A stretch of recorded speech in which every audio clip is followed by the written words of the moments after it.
Par exemple, pourquoi voit-on toujours les mêmes experts, entre guillemets, sur les plateaux de télévision ? Alors là, il y a une réponse assez simple. Pourquoi on voit toujours les mêmes experts à la télévision ? C'est parce qu'ils répondent quand on les appelle.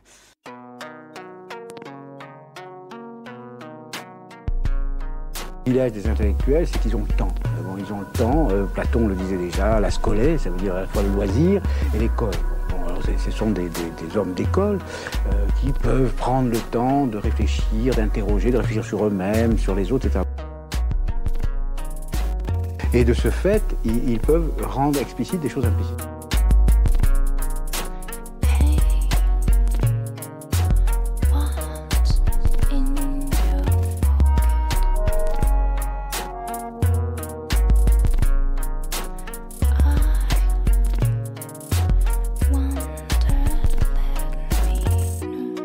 Béguin-Tello, de la place pour les jeunes cerveaux, les jeunes cerveaux, les jeunes cerveaux, les jeunes cerveaux, les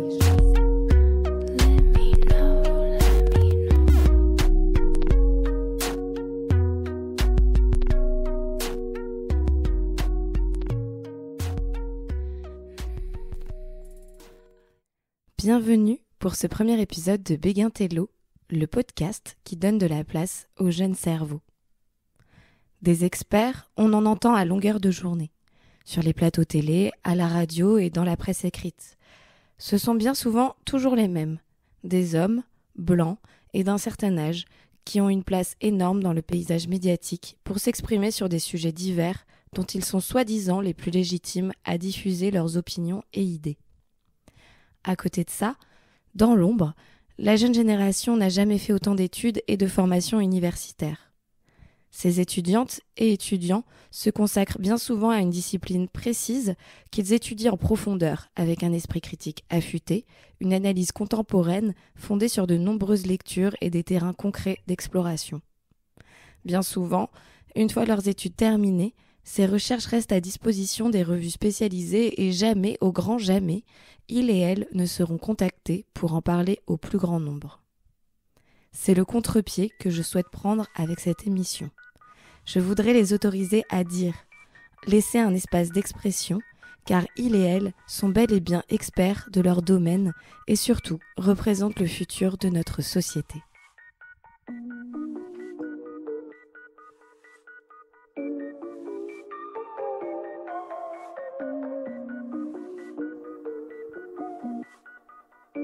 Pour cette toute première émission, mon invitée s'appelle Gaïa Barbieri.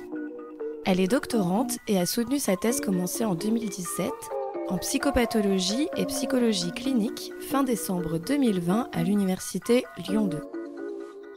Son travail de recherche, qui a donc duré 3 ans, s'intitule Ordalie migratoire et clinique de la révolte. Son manuscrit, comme elle aime l'appeler, est particulièrement sourcé, extrêmement bien écrit et intelligent. Il a d'ailleurs été salué à juste titre par son jury. Italienne d'origine, Gaïa a commencé ses études à Milan.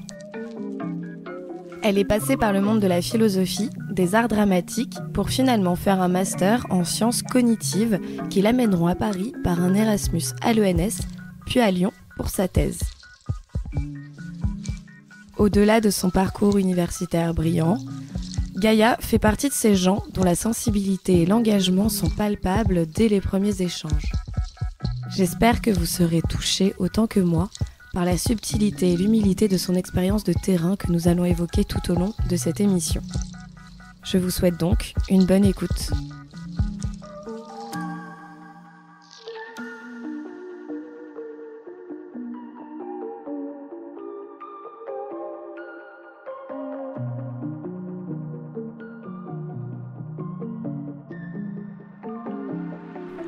Bonjour Gaïa. Bonjour Camille. Merci beaucoup d'être avec moi pour ce premier épisode de l'émission Béguin-Tello sur radiobéguin.com. Merci beaucoup pour l'invitation, je suis contente d'être là. On va parler aujourd'hui de ton sujet de thèse. Peut-être que ça serait bien que tu commences par résumer un petit peu ton sujet et que tu nous parles de cette recherche qui a duré 3 ans pour toi et l'écriture de ce manuscrit. Oui. Alors oui, je vais essayer de résumer ça en quelques mots.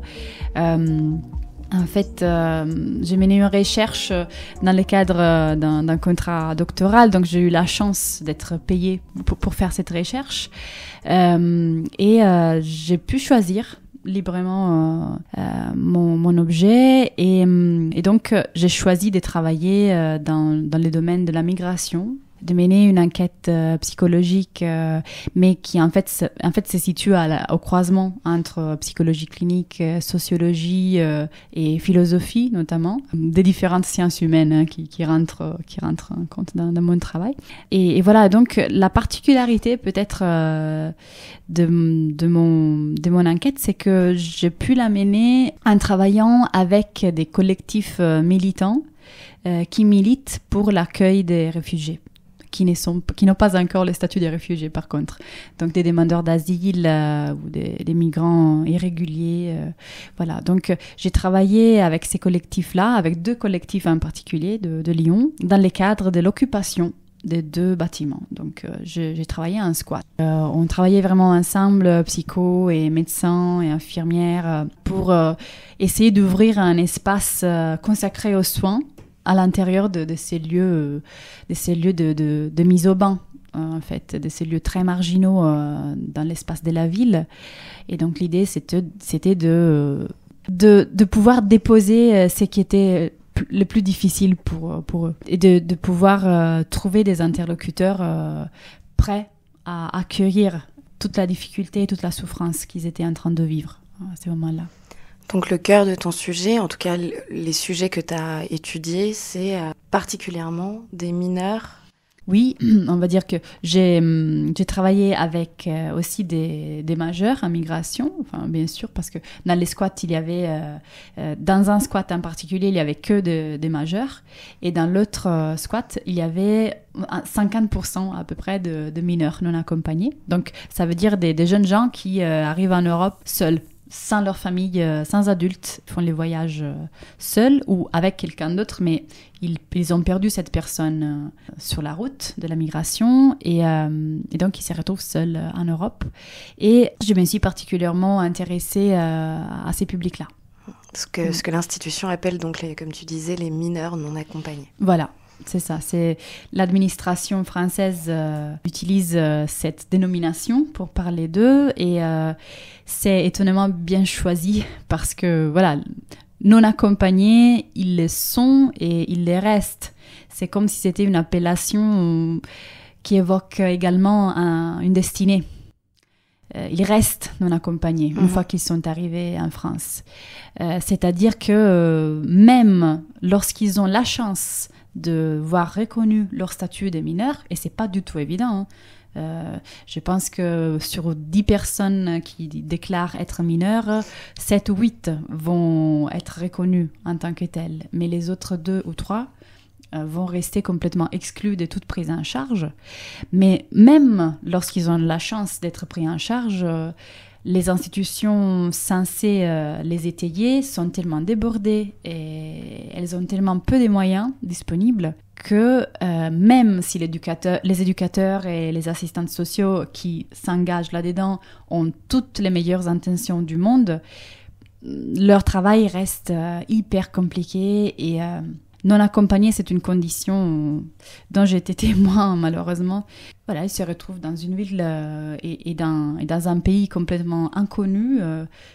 Parfois, ils ne parlent, bien souvent même, ils ne parlent même pas la langue s'ils ne sont pas francophones à la base.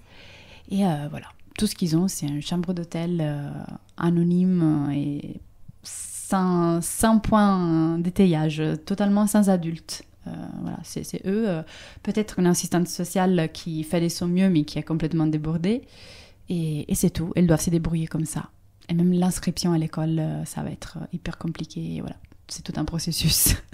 Donc, pour dire que non accompagné, malheureusement... Il porte bien son nom. Ouais, porte très bien son nom, oui. Le fond de ton travail repose sur la tension entre hospitalité et hostilité dans nos relations à l'autre.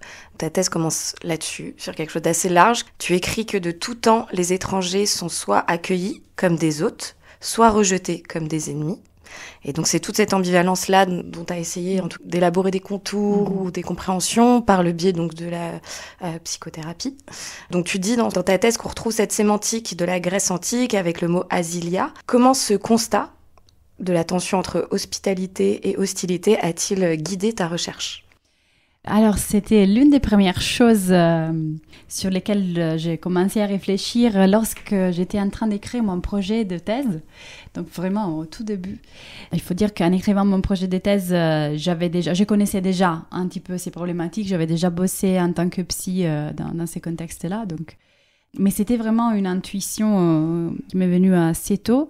Et c'est grâce à Benveniste, en fait. C'est le travail linguistique de Benveniste qui m'a permis de trouver cette polarité-là. Enfin, résumer d'un peu des mots, cette polarité si importante entre hostilité et hospitalité, parce que c'est lui qui a travaillé sur les racines, la racine, mais les racines aussi de ces mots qui parlent de l'accueil de l'autre et de l'étranger. Et donc, oui, j'avoue que ça m'a guidée, cette tension. Ça m'a vraiment guidée parce que, en plus, au niveau psychologique, ça traduit vraiment tout ce qui est une tension inépuisable dans la vie de chacun de nous, entre une disponibilité à accueillir, à s'ouvrir à l'autre, et par contre une nécessité de se défendre et de projeter sur l'autre tout ce qui nous dérange, tout ce qui nous fait du mal.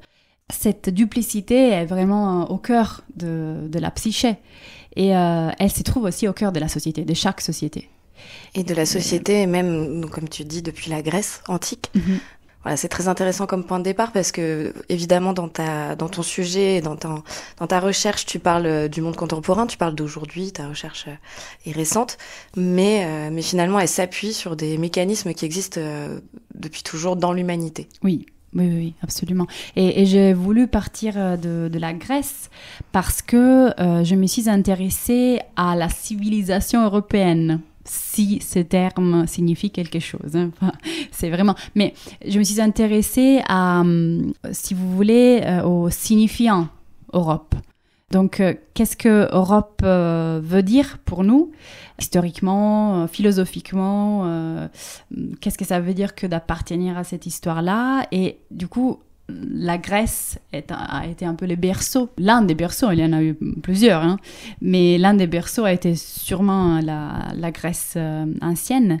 Et la question de l'hospitalité était au centre de la culture grecque antique, ancienne.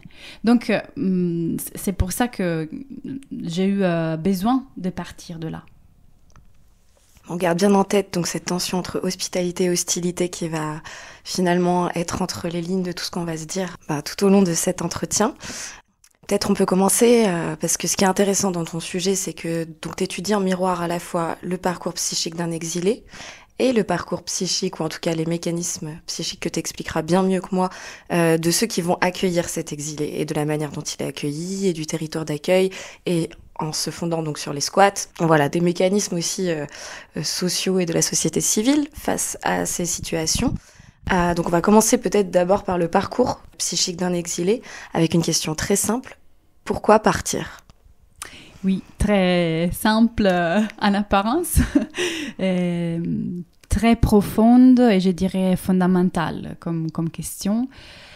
C'est-à-dire que très souvent, on réduit les problèmes lorsqu'on y pense, on simplifie, on se dit,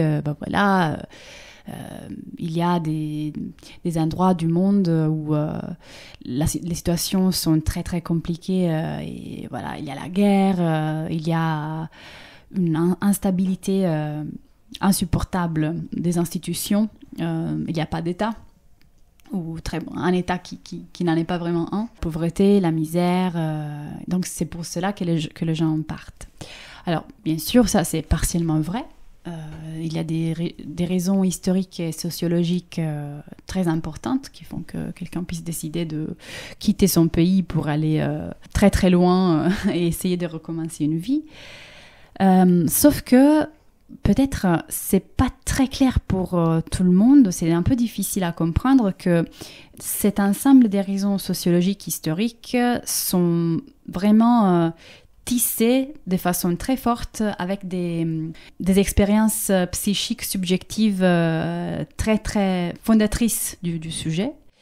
Moi, ce que j'ai compris, ce que j'ai cru comprendre un petit peu en parlant avec les gens qui ont bien voulu partager un bout de leur chemin avec moi, c'est que l'une des raisons les plus essentielles du départ, c'est le fait de ne pas arriver à trouver sa place.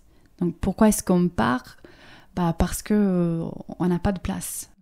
L'endroit où l'on se trouve un être ne nous accueille pas, ne peut pas nous accueillir. Et du coup, on est dans une condition subjective d'étranger, dès la naissance. Dans son propre pays. Dans son propre pays, au sein de sa propre famille. Et que veut dire rêver d'un autre monde pour ces jeunes exilés ou ces mineurs non accompagnés ? Tu parles beaucoup de ça, rêver d'un autre monde, comme un idéal psychologique qui développe d'abord dans leur pays. Ils se confrontent évidemment ensuite à la réalité de leur accueil ou de leur non-accueil, en général. Alors, pour moi, cette petite phrase veut dire plusieurs choses. D'un côté, bien sûr, elle rentre en jeu dans le processus psychique qui amène quelqu'un à partir, donc à s'engager dans un travail d'exil psychique. Ça veut dire, donc, dans ces cas-là, rêver d'un autre monde, avoir la possibilité d'ouvrir un espace d'imagination là où le réel est complètement hostile ou très indifférent.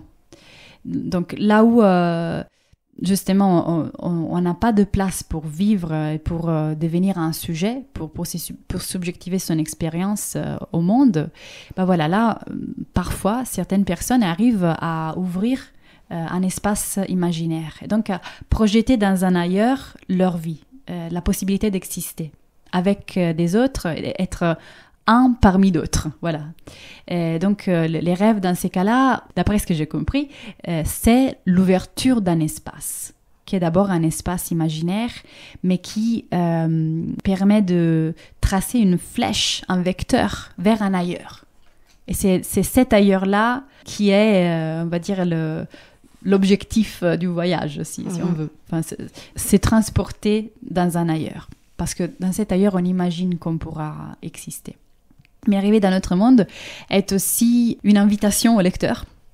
C'est-à-dire que dans ces chapitres-là, j'ai décrit aussi ce qui se passe au niveau géopolitique vis-à-vis de la migration, donc comment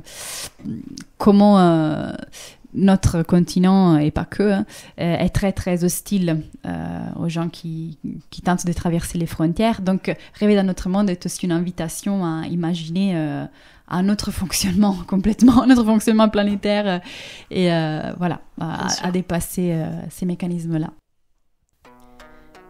Notre civilisation narcissique bricole du collectif, de l'associatif, de l'humanitaire, de la solidarité. Quelle force de dénégation de la chose, du lien de fait et non de principe, faut-il pour engendrer l'obligation de produire ces termes comme des mots d'ordre ? À quel état de l'être morte dans l'inconscient ces termes ont-ils été réduits pour qu'on en soit à les réanimer par du volontariat ? Zaltzman, 1999. Sur le plan psychique, tu as analysé le processus de disparition du sujet, donc c'est ce qu'on évoquait tout à l'heure, qui subit l'effondrement des liens et du langage. Ces sujets sont considérés hors humanité par les institutions qui les accueillent ou qui les non-accueillent. Voilà. Ils et elles sont aussi hantés, tu dis, par des morts qu'ils ou elles ne peuvent pas enterrer. Est-ce que ce sont les meilleurs ingrédients pour créer un traumatisme collectif ? Oui. Absolument. Alors, la disparition du sujet est très très en lien avec l'errance. Lorsque une personne se trouve en errance psychique, c'est-à-dire que il lui est impossible d'habiter quelque part. Elle a une relation très très complexe avec l'habitat. Elle ne peut pas en fait habiter un lieu. Dans ces cas-là, en psychologie, on parle aussi de disparition. C'est-à-dire que dans l'errance, il y a comme un processus d'auto-effacement du sujet qui se met entre parenthèses et qui qui se barre lui-même dans l'environnement dans lequel il est et dans le cadre de son histoire familiale, transgénérationnelle aussi. C'est-à-dire que c'est comme s'il effaçait sa propre photo dans un album des familles. C'est pour ça que c'est très intéressant que tu évoques les traumatismes collectifs. Parce que je pense que là où un sujet est obligé de partir parce qu'il n'a pas de place pour vivre, ça veut dire qu'il y a quelque chose de grave qui s'est passé bien sûr dans les tissus, dans les liens, dans les tissus sociaux et familiaux, dans les liens, mais du coup aussi dans l'histoire de ce lieu-là, de cette famille, mais donc aussi de ce pays, de cette société. S'il est nécessaire de s'exiler pour essayer d'exister, ça veut dire qu'il y a des traumatismes historiques qui ont été transmis sous silence, sans mots, bien sûr, parce que sinon on ne parlerait pas de traumatisme. Et donc, la question du traumatisme collectif, on peut la voir se rejouer d'une autre façon, presque symétrique, dans les pays d'accueil. C'est-à-dire que ces manques des mots, cette impossibilité de parler d'un passé, là je pense notamment au passé colonial, voilà, cette impossibilité d'élaborer ce qui s'est passé, on la retrouve bien sûr aussi dans les pays qui a été, ou qui est encore partiellement, le pays colonisateur. Et donc, ces traumatismes, les jeunes migrants avec qui j'ai travaillé l'ont vécu tout au long de leur vie, d'une façon lorsqu'ils étaient au pays, lorsqu'ils étaient enfants, et d'une autre façon dans les pays d'accueil. Mais c'est le même traumatisme, c'est les deux faces du même traumatisme collectif. Tu dis que le pays d'accueil devient alors un territoire de disparition, renvoyant le demandeur d'asile à son absence et sa culpabilité d'être là. Les institutions lui demandent en permanence de prouver de manière administrative sa souffrance, sans donner la possibilité de l'éprouver. Je trouve cette phrase très juste dans ta thèse. Oui. Oui, c'est malheureusement exactement ce qui se passe. C'est-à-dire qu'un demandeur d'asile, il doit mettre en scène quelque chose de sa souffrance dans une instance qui peut être l'OFPRA, donc l'Office de protection des réfugiés et des apatrides, ou la CNDA, donc la Cour nationale de la demande d'asile, donc c'est la deuxième instance de jugement pour les gens qui ont été déboutés par l'OFPRA. Voilà, c'est un processus en deux parties. Et dans ces deux situations-là, la personne est sommée de mettre en scène quelque chose de sa souffrance, c'est-à-dire d'en parler, en la détaillant bien sûr, en détaillant les raisons qui l'ont amené à partir, en donnant des preuves. C'est pour ça que j'utilise les verbes prouver sa souffrance. Par contre, la façon de les prouver, quelque part, doit aussi passer par une mise en scène, parce que très souvent, les personnes qui ne souffrent pas de la bonne manière peuvent être rejetées par les institutions de l'accueil. Par exemple, il m'est arrivé de travailler avec un jeune mineur non accompagné qui n'a jamais été reconnu en tant que tel et qui donc a dû se débrouiller pour survivre et qui, une fois qu'il a été vraiment majeur, a décidé de demander l'asile en France. Et à ce moment-là, voilà, on a travaillé ensemble pour détailler son histoire, les raisons qui l'avaient amené à partir.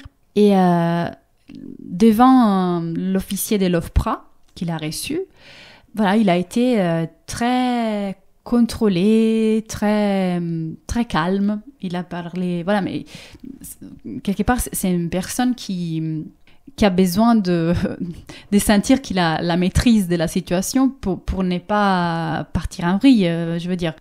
Et ça a été une raison de doute, de suspicion de la part de l'institution. Oui, tout à fait.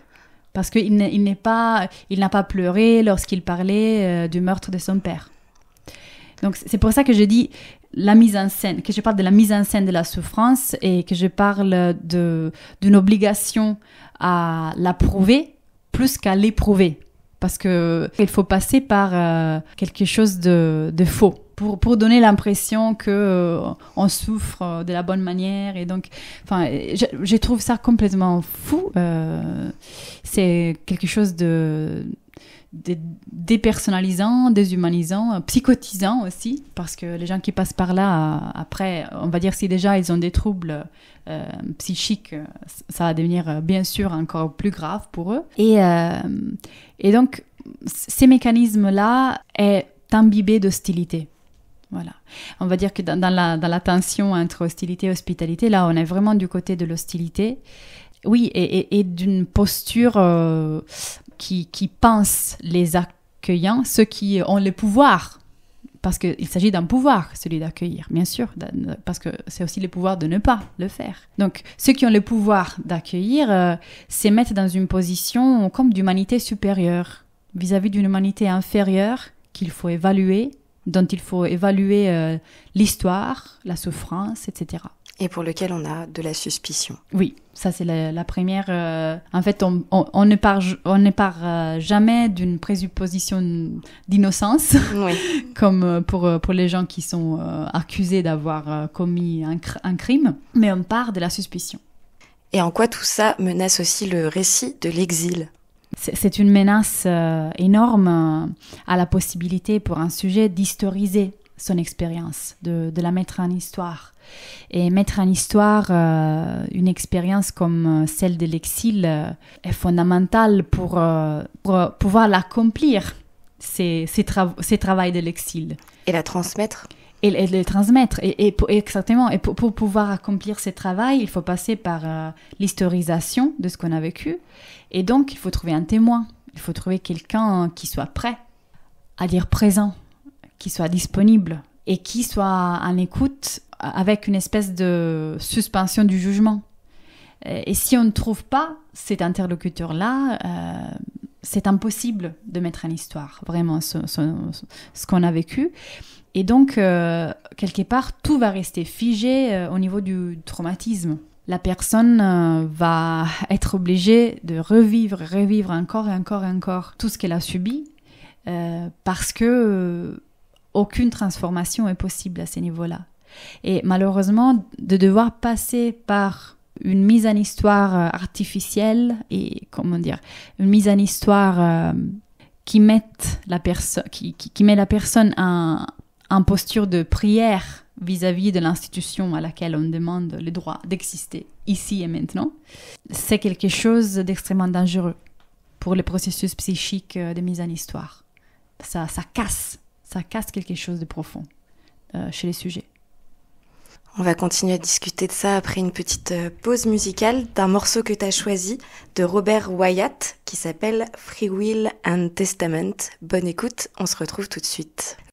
Given free will but within certain limitations, I cannot will myself to limitless mutation. I cannot know what I would be if I were not me. I can only guess me. So when I say that I know me, how can I know that?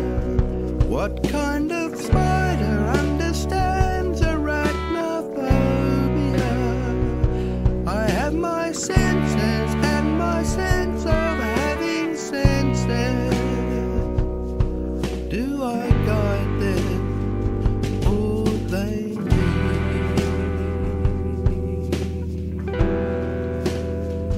The weight of dust exceeds the weight of settled objects.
Vous êtes toujours branchés sur l'émission Béguin Télo, à retrouver sur radiobéguin.com.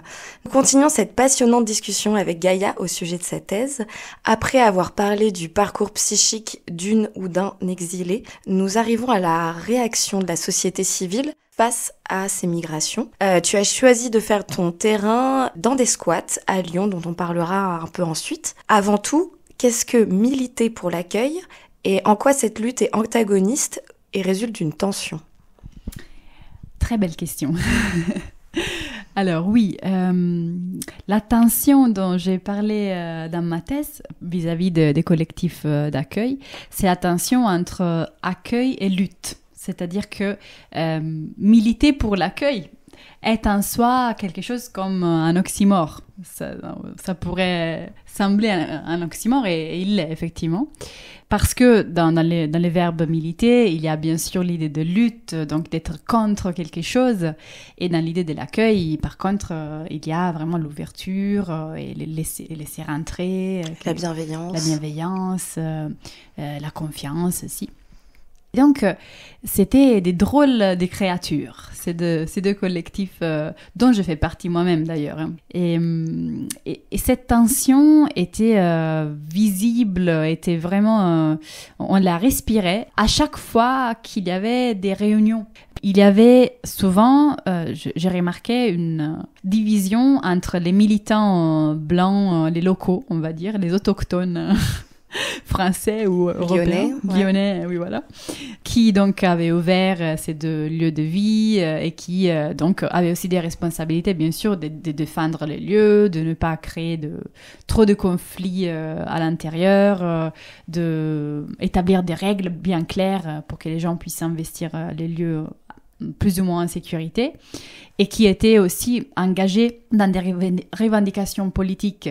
Donc, ils étaient plus du côté de la lutte. Et puis, les habitants et les militants étrangers qui venaient d'arriver en Europe et en France, souvent, dans les discussions collectives, penchaient beaucoup plus du côté de l'accueil. Donc de l'ouverture, l'idée d'organiser une fête, inviter les voisins, avoir des moments conviviaux, décider comment investir leur propre lieu de vie selon des normes qu'ils inventaient ensemble en fait, et qui bien sûr venaient aussi de leur communauté d'origine. Hein. Bien sûr, il y avait plein de communautés différentes, on ne l'a pas dit peut-être tout à l'heure, mais dans l'un des deux squats, donc l'Amphizède, qui accueillait un moment où il était très très très peuplé, il a accueilli 300 personnes. Et on avait des gens qui venaient d'Afrique centrale, d'Afrique de l'Ouest, donc des pays anglophones et francophones. Et on avait aussi des gens qui venaient des Balkans, donc du Kosovo et de l'Albanie. Et donc ça déjà, ça donne la mesure des cultures différentes. Oui, voilà. Et donc, chacun a amené quelque chose de sa culture d'origine, de ses habitudes, etc. Mais il y avait comme un métissage possible qui pouvait se faire, qui ne se faisait pas tout le temps, malheureusement, mais c'est un peu normal aussi, j'imagine, dans un groupe aussi hétérogène, mais qui arrivait à se faire. Et j'ai trouvé que c'était beaucoup plus les personnes en exil qui étaient à même de assouplir certains angles, on va dire. Enfin, être plus dans la confiance et dans l'accueil, plutôt que les militants autochtones, dont je faisais partie d'ailleurs. Nous étions souvent dans une position assez inquiète, assez vigilante, on va dire, parce qu'on avait peur que les squats puissent être délogés, etc. Donc, il y avait plus une volonté de maîtrise et de contrôle qui nous amenait parfois à nous crisper et à crisper les relations aussi avec les habitants. Donc, en observant ça, avec mes collègues du groupe soins, donc avec les autres soignants des permanences des soins, voilà, on a essayé d'apprendre quelque chose des habitants pour nous décaler de cette position militante plus centrée sur la lutte, on va dire. Donc cette lutte, cette tension, dans ta thèse, tu parles de pulsion anarchiste, oui, et aussi de risque d'utopie. Oui. Est-ce que ça illustre ce que tu viens de dire ?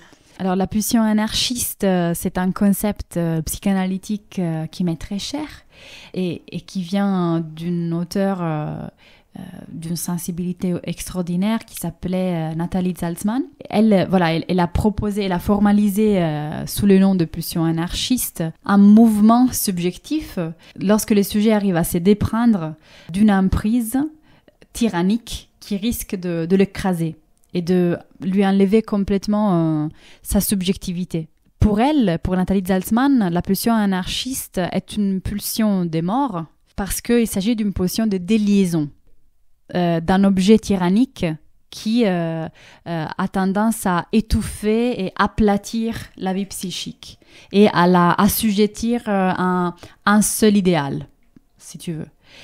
Donc, la pulsion anarchiste est vraiment cet élan individuel qui est très individuel et individualiste qui amène une personne à casser un lien potentiellement mortifère et du coup à pouvoir se remettre au monde, si on veut. Cette pulsion anarchiste au sein des deux squats était bien sûr bien présente du côté des autochtones, des militants autochtones et du côté des militants exilés et des habitants exilés de deux lieux. Donc parfois les habitants avaient des comportements et des discours anarchistes vis-à-vis des anarchistes, vis-à-vis des règles que les anarchistes militants voulaient leur imposer. J'ai caricaturé un petit peu, mais voilà, il y avait des moments où les habitants prenaient leur place malgré les appréhensions et l'idéologie des gens qui géraient, qui co-géraient avec eux les deux lieux. Mais je dirais aussi que cette pulsion anarchiste, je l'ai retrouvée bien profondément présente dans l'histoire de chaque sujet avec qui j'ai travaillé. Il s'agit de quelque chose qui m'anime moi-même dans mon métier de psychologue et dans mon métier de chercheuse. Et ces vécus-là étaient vraiment omniprésents au sein de ces deux collectifs. C'est-à-dire cette balance et ces déséquilibres, je dirais, entre cette volonté d'affirmer la vie et de la reconstruire, même de la reconstruire collectivement, et aussi une espèce d'épuisement, de fatigue et de déception très très grande qui faisait que les habitants et les militants étaient souvent proies des pulsions des morts et des destructions, et d'autodestruction notamment. Tu définis le squat comme un habitat éphémère ou encore l'âme marginale des villes, j'aime beaucoup cette formule, qui est un refuge pour les étrangers de la police, c'est-à-dire les exclus de l'habitat ou encore les populations enfermées dehors. Tu expliques que la revendication première est le droit d'être là. Pour les personnes qui sont dans ces squats, être là, c'est-à-dire être vivant, présent, visible et parlant. Mais j'aime beaucoup la question que tu poses dans ta thèse, qui est dans un squat consacré à l'accueil des exilés. Qui accueille qui, finalement ? Alors, dans mon expérience, il s'agissait vraiment d'un processus réciproque, à deux sens.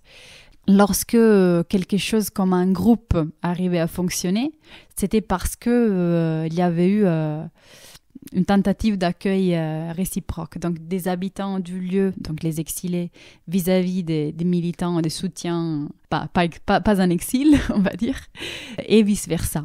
Alors, cette question de qui accueille qui, bien sûr, implique de parler de la figure de l'étranger. C'est-à-dire que l'objet de cet accueil est effectivement l'étranger, que ce soit l'étranger chez l'autre ou l'étranger chez soi, au cœur de soi-même. Et cette figure de l'étranger qui est au cœur de chaque sujet, lorsque on s'implique collectivement dans un processus d'accueil de ceux et celles qui viennent de loin, est une figure qu'on sollicite beaucoup. Mais chacun la sollicite à l'intérieur de soi. Donc il s'agit de se mettre en relation avec cet étranger, que chacun de nous porte en lui. Et cet étranger, c'est par exemple tout ce qui nous vient de l'histoire avant nous, du contexte dans lequel on est né, on a grandi, dans les histoires que les générations se transmettent les unes aux autres. Et cet étranger qui vient du passé est souvent un étranger qui fait très peur. Et donc, l'accueil réciproque a pu se faire en acceptant quelque part de traverser cette crainte, cette peur, parfois cette colère, cette incapacité aussi de faire la place. Voilà, accueillir, ça implique aussi la capacité de faire la place à l'autre, en soi, mais aussi à l'autre hors de soi, bien sûr. Et cette capacité de faire la place implique aussi d'avoir un lieu. Plus j'avançais et plus je me rendais compte que le grand protagoniste était l'espace et les lieux. Et ces lieux-là qu'on était en train d'investir ensemble.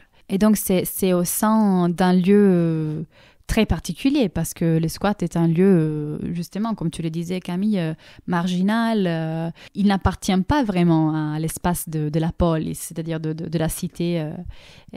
C'est un espace oublié, c'est un espace d'abandon. On met des déchets d'humanité quelque part, des gens qui ne sont pas considérés suffisamment humaines pour être traités autrement. Et donc elles finissent là. Je veux dire que les gens qui habitaient un squat, donc les exilés qui habitaient un squat, y étaient arrivés par manque d'alternatives. C'était pas du tout un choix que de se dire allez, on va faire un squat tous ensemble. C'était vraiment une condition d'être enfermé dehors. Et même lorsqu'on vit un squat, on est quand même enfermé dehors. Enfin, même si on a un toit sur la tête, mais chose qui est très importante, bien sûr, et qui quand même change les choses par rapport à être à la rue. Mais on est quand même enfermé dehors. Et donc, il s'agissait de s'ouvrir la porte réciproquement. Les différents habitants, avec les différents soutiens, ont fait ces travails-là, de trouver la porte déjà, de savoir où elle était cette porte, et d'essayer de l'entrouvrir pour l'autre et pour créer une vie partagée, une vie commune, un vivre ensemble qui a été extrêmement étayant pour tout le monde. Même si, comme je l'ai déjà dit, ces deux squats étaient aussi des lieux de souffrance, des lieux d'abandon et des lieux qui ont été détestés aussi par les gens qui ont vécu là-dedans. Et même par les soutiens, enfin par nous tous. Je pense que nous tous impliqués dans ces processus, on a eu chacun ces moments de rejet de ces lieux, parce qu'il s'agit de lieux très durs à vivre au quotidien, surtout pour les gens qui y habitent, bien sûr. Mais de l'autre côté, dans les échanges que j'ai pu avoir avec les gens qui habitaient là-bas, dans tout ce que j'ai pu ressentir dans ces 3 ans d'implication, il s'agissait des repères fondamentaux, vraiment. Peut-être du seul repère aussi. Du seul repère, oui. C'est ça. Et qu'on aime et qu'on déteste parce que c'est le seul, justement, peut-être. Voilà. Oui, il y a quelque chose de ça, oui. Ça devient totalisant. Donc, on n'a pas d'alternative, on est obligé à y rester. Donc, oui, on finit par les détester aussi. Mais de l'autre côté, des habitants avec qui j'ai parlé de ça ont eu des façons très belles de définir le squat. Ils l'ont défini comme une maison, comme une famille, comme un palais. C'était quelque chose de très précieux. Et donc, c'est pour ça que dans cette notion d'accueil, ce que j'ai envie de souligner maintenant, c'est l'importance de la figure de l'étranger et du lieu. La capacité de prendre en compte ces deux choses ensemble a permis à ces deux collectifs de fonctionner parfois comme des groupes. C'est-à-dire pouvoir contenir les gens, pouvoir les protéger des dérives les plus mortifères de leur souffrance. Voilà, ces deux endroits ont pu fonctionner comme des refuges parce que on a été capable, même insérer les liens, c'est-à-dire quand quelqu'un n'était pas capable, il y avait quelqu'un d'autre qui prenait les relais. On a été capable collectivement de prendre en compte l'étranger et les lieux. Et c'est ça, l'accueil a été possible grâce à ça.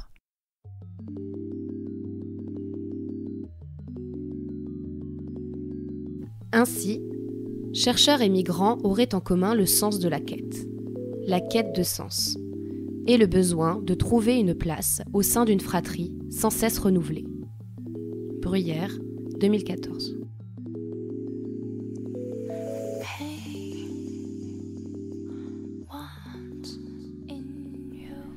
Et alors, t'es même allé un petit peu plus loin dans ton expérimentation parce que toi, t'as réussi à créer un refuge dans un refuge.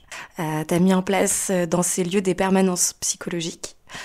Donc là, on est vraiment sur du concret, des choses que tu as faites concrètement au-delà de toutes tes explorations, que tu qualifies comme des présences discrètes et anticipatrices. Tu expliques dans ta thèse l'importance énorme des petits riens, des petits gestes sans importance dans ce quotidien complexe de la vie en squat, de la vie en collectivité avec des personnes qui arrivent avec un bagage lourd. Les mots que tu as choisis pour cette thérapie de bout de ficelle que tu as mis en place et que tu as expérimenté, c'est la clinique de la révolte. Comment décrire ce concept, selon toi ?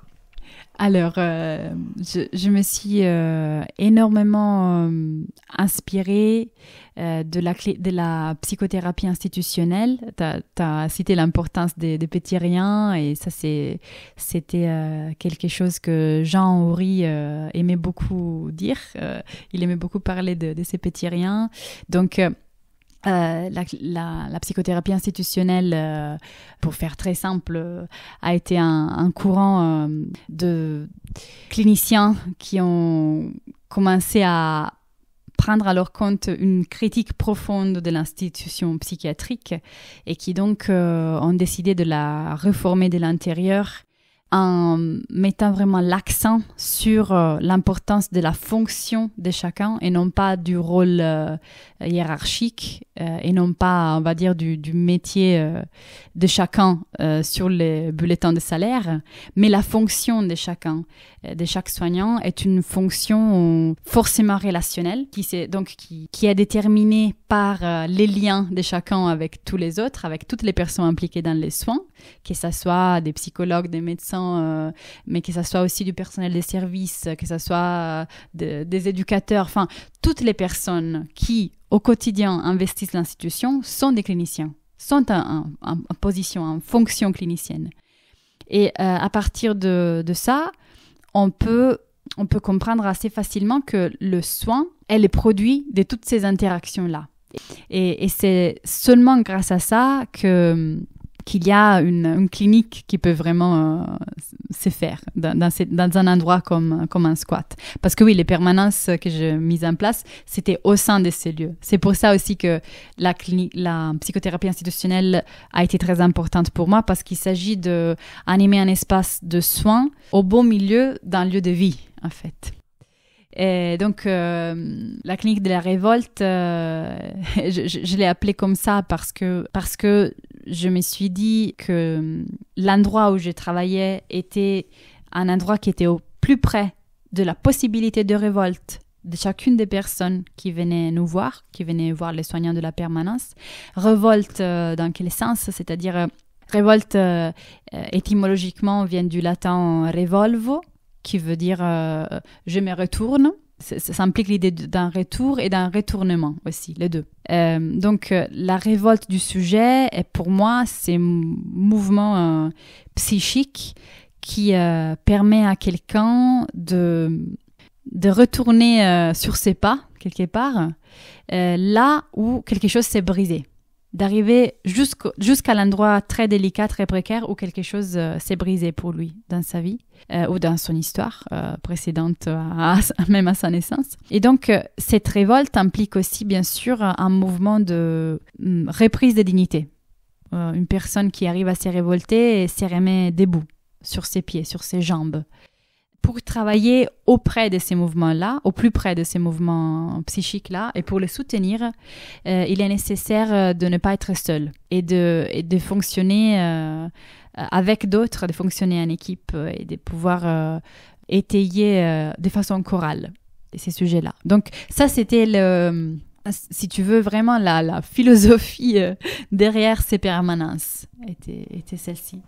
Tu dis que pour s'en sortir, il y a besoin d'un portage par le groupe, que la frontière intérieure, on la traverse ensemble ou on ne la traverse pas. Est-ce que c'est un peu ça qui résumerait finalement la clinique de la révolte ? Oui, tout à fait. Oui. C'est cette idée de traverser ensemble ou de ne pas pouvoir traverser. Oui, tout à fait. Et en tant que psy ou en tant que clinicien, on est les dépositaires quelque part, et on est le point de synthèse de tous ces gens qui ont aidé le sujet à traverser. Et à ce moment-là, c'est comme si notre voix à nous résumait et portait en elle toutes les autres voix qui ont aidé quelqu'un à traverser. Et ça, c'est très surprenant à vivre. C'est quelque chose, c'est une expérience qui change, qui la vit, sûrement.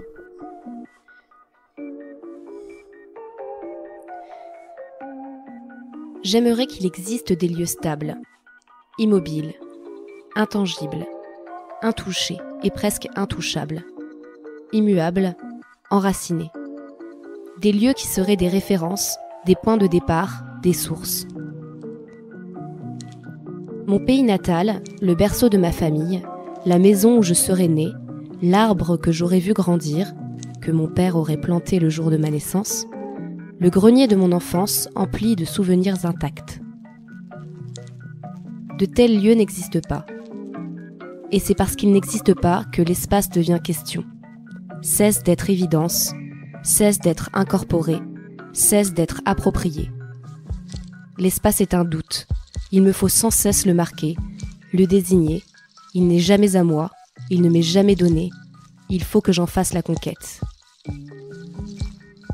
Mes espaces sont fragiles. Le temps va les user, va les détruire. Rien ne ressemblera plus à ce qui était. Mes souvenirs me trahiront. L'oubli s'infiltrera dans ma mémoire. Je regarderai sans les reconnaître quelques photos jaunies au bord tout cassé. L'espace fond comme le sable coule entre les doigts. Le temps l'emporte et ne m'en laisse que des lambeaux informes. Écrire. Essayer méticuleusement de retenir quelque chose. Arracher quelques bribes précises au vide qui se creuse, laisser, quelque part, un sillon, une trace, une marque ou quelques signes. Georges Perec, Espèce d'espace, œuvre 1, 1974, Gallimard, Pléiade, 2017.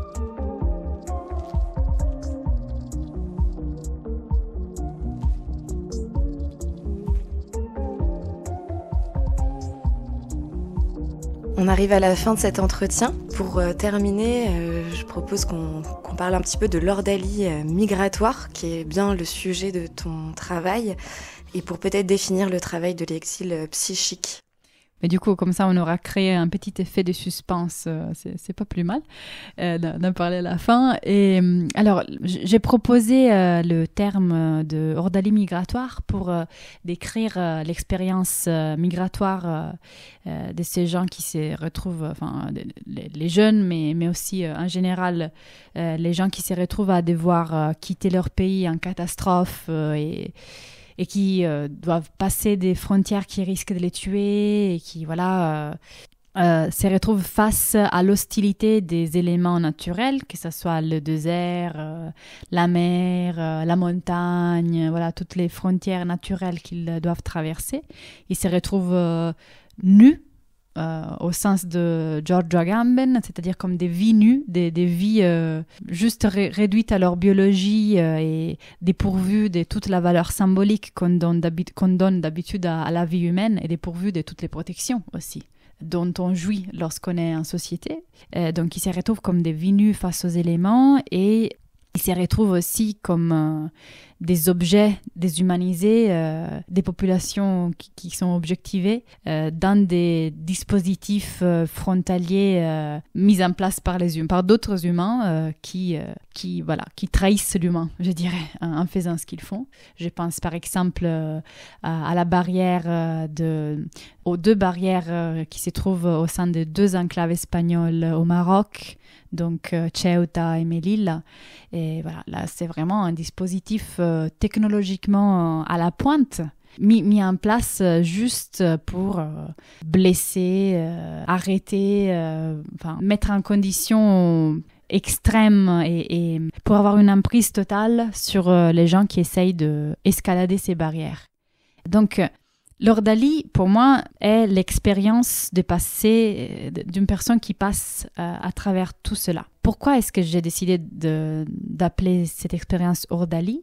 Donc l'ordalie, c'était au Moyen-Âge une épreuve potentiellement fatale à laquelle quelqu'un qui était accusé de meurtre ou quand même d'un crime très grave était condamné. Pour moi, l'ordalie migratoire est vraiment une épreuve extrême à laquelle le sujet lui-même il se livre lorsque il a cassé tous les liens avec les mondes des vivants, avec les mondes humains aussi. Lorsque vraiment il est arrivé jusqu'au bout de son exclusion et de son auto-exclusion, à un moment, son errance se transforme en ordalie. C'est-à-dire qu'il sait qu'il va traverser des endroits potentiellement mortels pour lui. Mais il le fait quand même. Et quelque part, c'est comme si, au niveau psychique, il voulait prouver à soi-même qu'il est encore vivant et qu'il pouvait, qu'il avait la possibilité de le rester et de l'être encore davantage après avoir traversé ces épreuves. L'ordalie est un mouvement psychique pour l'autre et pour la mort, c'est-à-dire que c'est un mouvement qui part d'un danger de mort physique et psychique du sujet et qui est adressé à l'autre, au grand autre, avec un grand A. L'espoir de trouver un ailleurs, comme on disait au début, est un peu la flèche qui pousse une personne à se mettre en exil. Donc, au bout de cette ordalie, le risque pour les sujets, c'est de se retrouver complètement coupé des autres et de soi-même, et de ne plus pouvoir se considérer en tant qu'un parmi d'autres. Donc, de se considérer complètement exceptionnel, c'est-à-dire soumis à une loi d'exception, à un traitement d'exception au sens négatif, bien sûr, qui parfois peut être renversé dans un sens positif et héroïque pour pouvoir survivre. Et donc, les résultats de l'ordalie est souvent la marginalisation totale de quelqu'un. À ces moments-là, il y a la possibilité de mettre en place un travail d'exil psychique. C'est-à-dire, lorsque un lieu suffisamment sûr, c'est-à-dire dans lequel on ne risque pas d'être tué à tout moment, est atteint, une fois que le sujet est suffisamment sécurisé, on peut commencer à dérouler avec lui son histoire, à l'écouter et à faire en sorte que les passages de cette fameuse frontière intérieure puissent advenir. Donc, le travail de l'exil psychique est, si vous voulez, ce qui vient juste après l'ordalie, ce qui peut venir, mais qui ne vient pas toujours. Ce qui peut venir lorsque les sujets arrivent à faire une bonne rencontre, on va dire. Parce que son ordalie migratoire est parsemée des mauvaises rencontres, mais lorsque dans les pays d'accueil, il arrive à faire une bonne rencontre avec quelqu'un qui se met dans une position de témoin. Et voilà, à ce moment-là, le travail d'exil psychique peut se faire. Donc l'exil, dans cette perspective-là, n'est pas quelque chose qu'on subit, mais c'est le fruit très, très, très difficile d'un travail, d'un effort qu'on ne peut faire qu'avec quelqu'un d'autre. Et cette notion de travail d'exil psychique, je l'apprends d'autres psychanalystes, Alice Cherki, Olivier Deauville, Rajas Titou, qui ont beaucoup travaillé avec des personnes en migration. Et voilà, du coup, moi j'ai voulu les mettre en relation avec cet ordre migratoire qui risque de faire disparaître à jamais les sujets, déjà parce qu'ils risquent de mourir physiquement, et puis parce que même s'ils survivent, le fait d'avoir vécu cet ordre risque de les gommer à jamais de la commune humanité. Alors que voilà, la possibilité de rencontrer quelqu'un en position de témoin et disponible à l'écoute, et dans une présence anticipante, c'est-à-dire une présence ouverte à l'imprévu, à l'inconnu, à tout ce qui peut émerger d'une rencontre aussi complexe. Voilà, cette qualité de présence permet la mise en branle d'un travail d'exil psychique. Donc tout n'est pas perdu. Voilà, donc tout n'est pas perdu. Exactement. C'est un peu... On va dire qu'en écrivant la conclusion de ma thèse, je me suis rendu compte que ce travail peut potentiellement ouvrir vers des pratiques, des réflexions, une façon de penser l'exil et le collectif. Voilà, qui ne sont pas complètement pessimistes, qui n'écrasent pas toute tentative et tout sens. Au contraire. Enfin, je pense que la trajectoire migratoire peut être productrice de sens pour la personne qui la vit et pour les autres. Et je pense aussi que ces tentatives, ces bricolages que j'ai eu la chance de pouvoir côtoyer, dans lesquels j'ai eu la chance de pouvoir m'impliquer, sont comme des suggestions d'avenir possible, sont comme des expériences, des très petites expériences de ce que le monde d'après pourrait être, c'est-à-dire le monde d'après un possible effondrement climatique, écologique, social, géopolitique. Enfin, on vit à une époque où l'effondrement est avec nous. Et l'imagination de l'effondrement est très très présente. Donc, je pense que c'est justement lorsque les dangers sont les plus aigus, comme à notre époque, que dans les marges, aux marges de la société, des créations collectives d'humanité peuvent voir le jour. Et ces créations collectives d'humanité sont précieuses parce qu'elles nous donnent des indices de ce qu'on pourrait construire pour que une autre société soit possible, pour qu'une autre humanité soit possible. C'est dans l'éphémère, c'est dans la marge, c'est dans le précaire. Mais je pense que c'est exactement à cet endroit-là, l'endroit le plus instable et l'endroit qui nous fout les vertiges. Je pense que c'est là qu'il faut aller chercher. Si on veut trouver quelque chose de l'humain qui peut-être viendra. Gaïa, merci.